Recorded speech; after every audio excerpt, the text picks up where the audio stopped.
It's a declutter festival. More decluttering. So this is Lovely by Sarah Jessica Parker. This one is called the Anniversary Edition. It's the 10-year anniversary edition. So it's probably going to burn out your retinas because it's a very shiny, cool bottle. Kind of, although it's weird that it's kind of a beautiful rose gold, but it's got this gold lid, which is kind of a strange mixture. So this particular perfume, I've tried so hard to make Lovely work for me, and I just cannot get it to work for me. It just comes out too sharp for me. There's too much patchouli in it, and I just feel like, although the musk in Sarah Jessica Parker perfumes generally works really well on me, and I love her perfumes, I've got loads of them. I'm decluttering quite a few just because I also have lots of miniatures and rollerballs and pen sprays of all of her stuff. So there's not really any of her perfumes that I don't have at least like a miniature of. And I have a miniature of the original Lovely. I did prefer this version to the original Lovely because what I liked in Lovely is that it's got lavender, which I love, and it's got martini, which is a really interesting and nice note. This one also has salt in it, and I quite like the salt, and I think it kind of changes the way that the perfume kind of presents itself, if you see what I mean. So it's got exactly the same notes, I think, except for salt and maybe some, I think it's white pepper or something. So there's a slight hint of spice to this that warms it up a little bit, but I think it just means that the notes kind of are more pungent in some areas and not as pungent in others. So this, the vote said the salt was quite high and that the lavender and the martini were higher than like the patchouli and some of the other sharper florals in this that I don't get along with. I've kept trying it. I just can't wear it. I think it's beautiful on other people. It's 100% so much better in warm weather. I really actively hated this when I got it in cold weather, but in warm weather, it's kind of nice. I just can't wear it. I think realistically, it's the patchouli that is the problem for me here. It's quite heavy patchouli, and it just becomes very sharp on me. I can't wear Narciso Rodriguez either, but that's because that musk is absolutely a mess on me. The only perfumes of hers I actively don't really like are Lovely and Lovely Sheer. And everything else that she makes, I actually like. Some of them I truly love. But yeah, this one, because it's a special edition, I might as well get rid of it because I'm not going to wear it. It's very beautiful, very pretty. I hope someone loves it. It's a bit of a nightmare because it's so shiny. It's just a fingerprint attractor, as it were. So that one, sadly, that has to go. Let's go for the other nightmarishly shiny bottle. This is Paul Smith Portrait for Women. I got this one from eBay. This is definitely not something that's in production anymore. There's no information on it. This is a rose and myrrh and cardamom perfume. It's actually, I mean, I love the bottle. I love this bottle. I think the bottle is beautiful. Another one that's kind of got a slight, well, it's not even rose gold. It's like a kind of muted gold colour. Super pretty. I really like this one. I actually like the perfume of this. However, it kind of smells like a love child of two of my Sarah Jessica Parker perfumes. So it smells like a mixture of, from the Lovely collection, the perfume that's called Endless and the perfume that's called Twilight. So this is kind of slightly resinous, slightly ambery smelling. It's ever so slightly spicy. It's slightly floral. It's really warm. It's very pretty.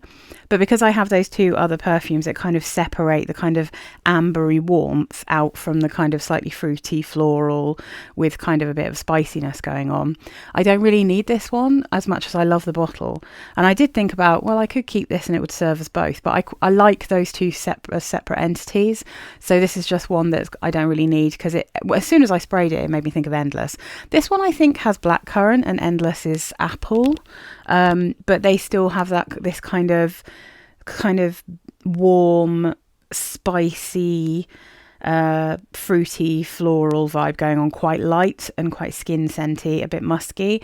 So yeah, this one, sadly, it just doesn't work for me, but I love this bottle. Hopefully someone else will be able to appreciate the beauty of this one, because it's quite unusual as well. I mean, I say it's unusual after saying it smells like two of my other things, but I think as a standalone perfume it is actually quite unusual. So that one can go. All right. Oh, I wonder if I'll be able to get this in. So I'm going to cut the top off a little bit. Guess by Marciano. I keep trying this perfume. I keep trying to make it work. And these declutters I'm doing at the moment, they are partly of things that I said straight away I'd declutter because I bought them and I didn't like them. Some of them are declutters because I've, kept trying them, and some are purely space and because I've got other things that smell like them. This is one where I've kept trying it, and now I'm officially giving up because I'm trying to declutter. I'm trying to make space. Obviously, having a YouTube channel means that I'm always buying new stuff to review. I'm buying new stuff to wear. And I don't have an endless supply of storage space for these perfumes. So I have to declutter them when I don't love them. And this one, I can't make it work for me. It's definitely better in warm weather, 100%. It smells like plastic dolls, but it also smells like, I do quite like this weird 70s looking bottle. I'm annoyed it's cutting it off, but anyway, this is the shape of it. It's got cardamom in it, and it's got blue curacao, the alcohol.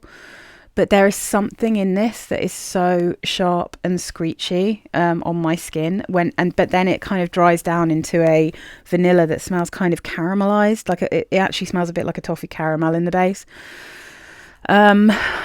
It's just screechy on my skin no matter where it is in the kind of dry down stage. There's always that kind of screechiness, in the same way that pretty much all modern Lancome perfumes have. So it might be a musk. But it also smells a bit like Fantasy by Britney Spears. So when it dries down, it reminds me of Fantasy quite a lot. And I keep trying it. The best it's ever smelt was when I was having a hot shower and washing it off me. And when it was in the steamy hot weather, steamy hot environment, I should say, that's when I've liked this the best. And that's why I never decluttered it when I first got it.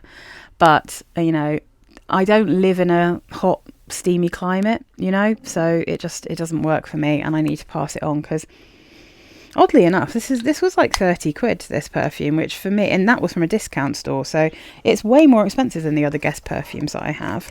But hopefully someone else will love it. But it definitely reminds me of Fantasy by Britney Spears. It has that same vibe. Now let's stay with the screechy, shall we? Rose X Days by Nina Ricci. I had this in my rose perfumes. I'd only just got it. I've kept it. Every time I've gone to sniff it, I just cannot cope with this perfume. This is like raspberry jam and flowers. It doesn't have patchouli in this one, which is what attracted me to it in the first place. Oh God, but it reminds me of it smells a bit like the vibe I got from Lancome Idole, I think Nectar. That one just smelled screechy and sharp, and I can tell there's a sweetness in it, in like a way that I find slightly sickly. But there's also just such a screechiness, and I think it's probably musk, because this does smell like a Lancome perfume to me. I can't get on with it. I think it's a real shame as well, because the jamminess of the rose and the jamminess of the raspberry is wonderful, but it doesn't work for me. It really irritates me. No, it's got such a sour, sharp kind of vibe to it that this one for me is just one that I can't wear. Again, it's a shame because it's just a tiny little bottle, not taking up much space, but 30ml. But I think this one's been discontinued as well. So again, I'd rather someone who actually loved it, had it, rather than me just keeping it in the hope one day it might not bother me anymore. I'm just never going to pick this as my rose perfume because it makes me feel a bit queasy. It really does remind me of Lancome perfumes, and for some there's definitely an ingredient in the house DNA from Lancome that smells very unpleasant to me personally, not to other people though. Really random group of things here now. So we've got Atelier Artisent Spring Fleur. This is a dupe of Chloe. This is from Superdrug. So it's a perfectly nice perfume. It doesn't last very long. And it smells like the kind of OG classic flowery rosy Chloe. It's really pretty, very nice for spring. I don't particularly love Chloe. I just got this when I was doing my review. They had a deal on and I wanted Exotic Musk, which is a dupe for Santal Blush by Tom Ford. It smells very much like it. It's really pretty. It's just not for me. I don't really like Chloe. So Chloe is another house that I don't like the DNA. Not because it particularly offends me. I'm just not really fussed about it. I'm not really bothered about that one. Super pretty. I'm only getting rid of this one. This is Cotton Musk by Eroic de Varens. It's such a kitsch 80s bottle, which, to be honest, I kind of love. But this one, honestly, smells so much like Ulrich de Varens' Sexy Musk, or Musk Sexy. But that one's more irisy. This one, I just don't need this massive bottle of it. Do you know what I mean? Like, it's just huge. It takes up loads of space. It's really thin, but it takes up too much real estate, considering that I've got another one that's, when I first spray them on my skin, they smell identical, but this one dries down and it just becomes quite kind of sweet laundry like. That one dries down and it's got more iris in it. This has a weird concoction of notes, if you look at it on Fragrantica, that make no sense to how it smells. This smells like clean laundry and cotton candy, and I just feel like maybe it's called cotton because it has got some kind of cotton candy vibe going on, and you know, cotton musk also works because it smells like laundry. I don't know, it's kind of an odd one, but it's cute. It's actually really pretty. It's very, very sweet. I think if you like sweet skin scents, or if you work in like the NHS or something like that, or like in a school, or you like to smell really good and quite sweet, but you don't want to be like obvious that you're wearing a perfume, this is absolutely brilliant. And it's also like 20 quid for this massive bottle. It lasts ages as well, this one. It's like a very intimate scent bubble, but it lasts ages. But the Musk Sexy is a teeny tiny little bottle. I think it's like, I don't know if it's even 30ml. So it's a perfect size for me to keep, and it's very similar. That one it's slightly more like, what's that one called? Glossier You. Okay, so this is Wake Up Feel Good by Oriflame. Super pretty perfume, really nice. This one's unisex. The only reason I'm getting rid of this one is because it is quite unisex in a way that maybe pushes, well, not particularly. It just, I think my husband could really easily wear this and he'd smell lovely. This is yuzu and mint, I think, are the main notes, but there's definitely something woody, almost pine-like. And it's compared to CK Into You, and that's very, very accurate. I think if you had CK Into You without all the vanilla that you get in the base of that one, and then maybe added in like a green tea or a white tea note or something like that, then it would smell like this. So if you've really liked the kind of citrus and resinous kind of vibe of CK Into You for her, but you want one that doesn't have so much vanilla, this is your guy. This is a really good one, and it's super cheap from Oriflame. But I have so many things that are a little bit like it. I'm not particularly keen on the kind of more piney dry down that you get with this. I've also decluttered CK Into You as well, but this is a super cute yuzu and mint. It's not massively minty, to be honest. I would say there's probably like cedarwood or something in the base of this, but mixed with the kind of slightly herbal vibe, it just goes a bit piney. But yeah, it's pretty, but it's not one that I need. Again, this is like a space saving one. I don't really wear it, so I don't need to keep it. Last two. This one is a Brocard perfume. Brocard are really hard to get in the UK at the moment because of the sanctions against Russia during the horrible war that's going on. So this one is raspberry and oregano.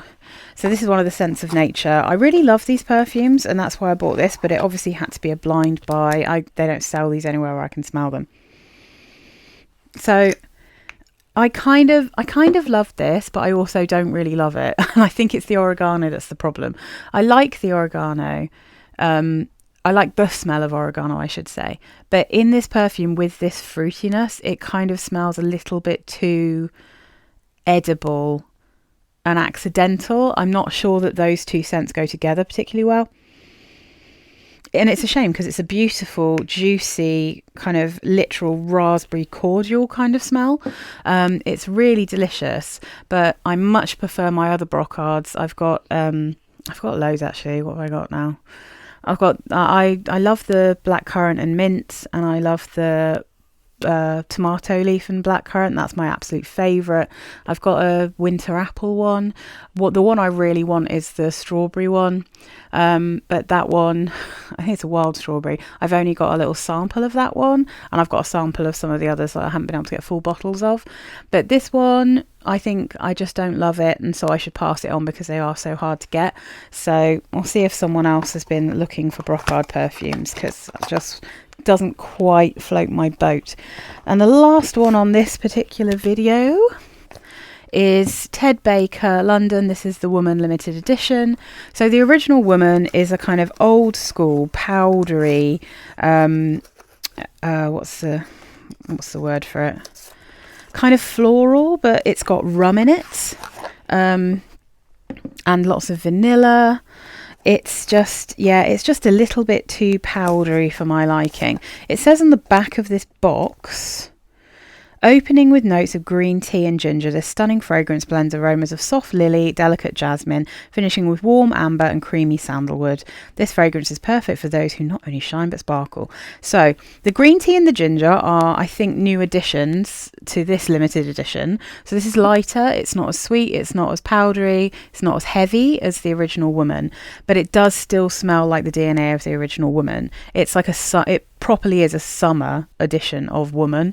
So I bought it because of the green tea and ginger, and you kind of get that vibe at first, but to be honest, the dry down of this is much more in the kind of realm of the original Woman. And I decluttered that one ages ago because I just couldn't get along with it. It gave me too much of a vibe of kind of old school perfumes like Lulu by Cacharel, like Sun by Joel Sander, you know, that kind of thing.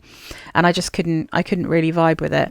So when I first spray this, I'm like, oh, this is cool. And then when it dries down, I'm like, oh, it's not my favourite. I don't love it, so it's got to go. So yeah, so that's the last one on this particular list. Most of these I would totally recommend. They're just not really for me. But yeah, so I've got so much more. I've got another couple of videos to record right at this very minute.